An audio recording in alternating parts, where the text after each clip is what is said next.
sahabat-sahabat Dr. Marvel, kembali lagi di video Bapak yang kelima tentang mata kuliah MSCN ya. Baik, kali ini kita akan membahas satu topik tentang pelatihan, training ya, dan development ya.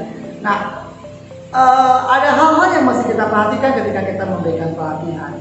Ya, ada the basic analisis, ada analisis dasar yang menjadi pertimbangan kita ketika kita melakukan atau memberikan training kepada karyawan-karyawan kita ya, sehingga mereka mampu bekerja lebih baik sesuai dengan target, harapan, ekspektasi kita terhadap kinerja mereka ya.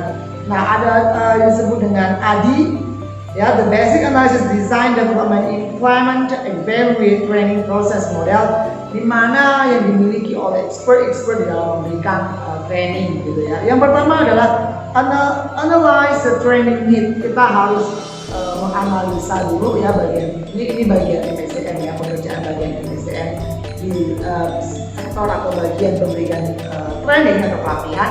Mereka harus menganalisa kira-kira training ini cocoknya kapan diberikan, untuk siapa, prosesnya bagaimana, kemudian hasilnya bagaimana, dan ekspektasi yang diharapkan untuk mencapai hasil dari training ini apa gitu ya. Nah, itu perlu dikaji sangat matang oleh bagian MSCN ketika mereka membuat satu agenda atau perencanaan di dalam MSCN ini ya, meningkatkan kualitas para karyawannya. Yang kedua adalah design the overall training program. Jadi kita harus mendesain budgetnya, mendesain berapa hari, kemudian apakah outdoor atau indoor ya, kemudian berapa jam gitu ya, semua harus didesain dengan baik ya, sound systemnya, kemudian video-video yang dibutuhkan, bahan-bahan yang dibutuhkan untuk support supaya training itu menjadi lebih efektif dan memberikan impact yang besar bagi perubahan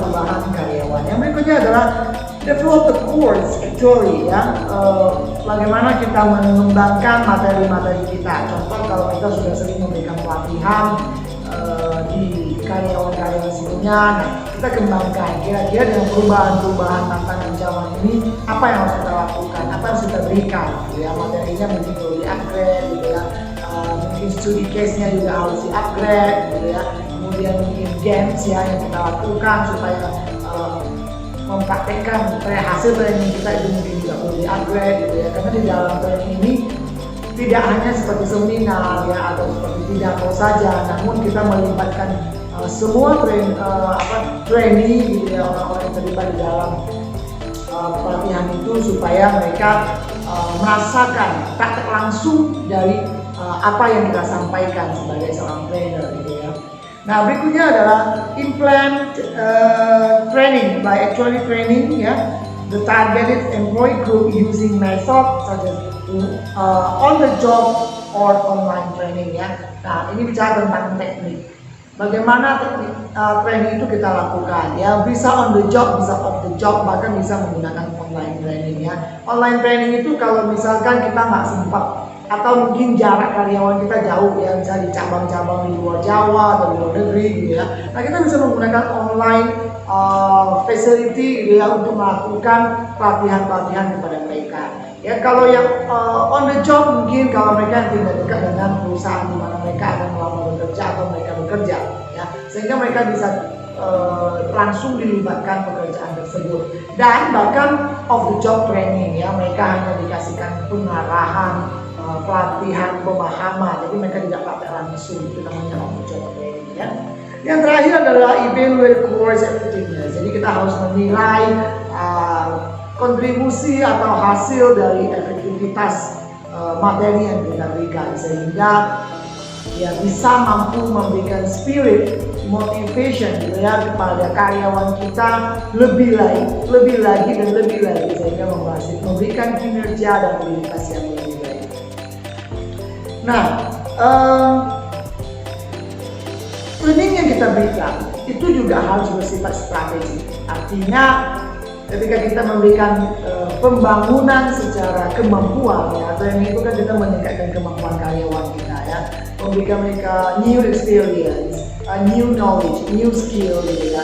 Nah, itu semuanya harus bersifat strategi. Kenapa sekali lagi kita kembali kepada strategi? Supaya apa yang mereka dapatkan mereka bisa terapkan untuk mencapai memenuhi kriteria-kriteria visi-misi yang sudah kita buat gitu ya. Nah, training itu tidak dibuat serta-merta tanpa menghasilkan hasil yang biasa, tetapi kita harus memberikan abnormal performance ya. Kinerja yang di luar ekspektasi, kinerja yang lebih baik. Kita tahu bahwa kompetitor kita terus mengupgrade pengetahuan mereka terus mengupgrade produk-produk mereka yang lebih kompetitif ya, mereka mengupgrade diri mereka menjadi lebih baik. Demikian juga ketika kita sudah memberikan training kepada mereka ya, ada abnormal performance ya, atau superior performance yang kita harapkan supaya karyawan-karyawan itu mampu mengembalikan, memberikan return kepada perusahaan atas apa yang sudah perusahaan berikan kepada mereka, sehingga hasil dari training itu tidak sia-sia. Ya, nah di dalam kita melakukan training sebenarnya yang kita lakukan adalah mentransfer pengetahuan. Ya, di dalam training kita memberikan motivation kepada mereka.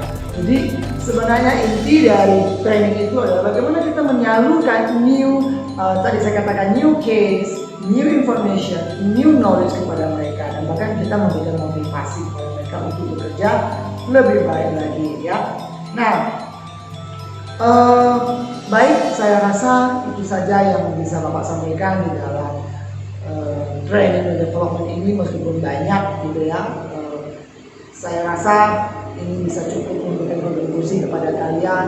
Kalau kalian ingin tahu lebih dalam lagi tentang training dan development karyawan, kalian bisa terus membaca buku lagi atau buku-buku NSCN yang lainnya ya, untuk menambah wawasan kalian ya. Kalau kalian ingin menjadi seorang yang spesialis di dalam NSCN, bagaimana membangun teamwork gitu ya, bagaimana membangun perusahaan-perusahaan supaya mampu bekerja, mampu bersaing yang lebih baik daripada kompetitornya ya. Ini menjadi satu kunci bagi kita, yaitu kita harus memahami konsep-konsep SDM, konsep-konsep training, konsep-konsep development, sehingga apa? Mampu memberikan kontribusi yang besar ya bagi kemampuan kita, bagi kepentingan perusahaan di mana kita bekerja ya.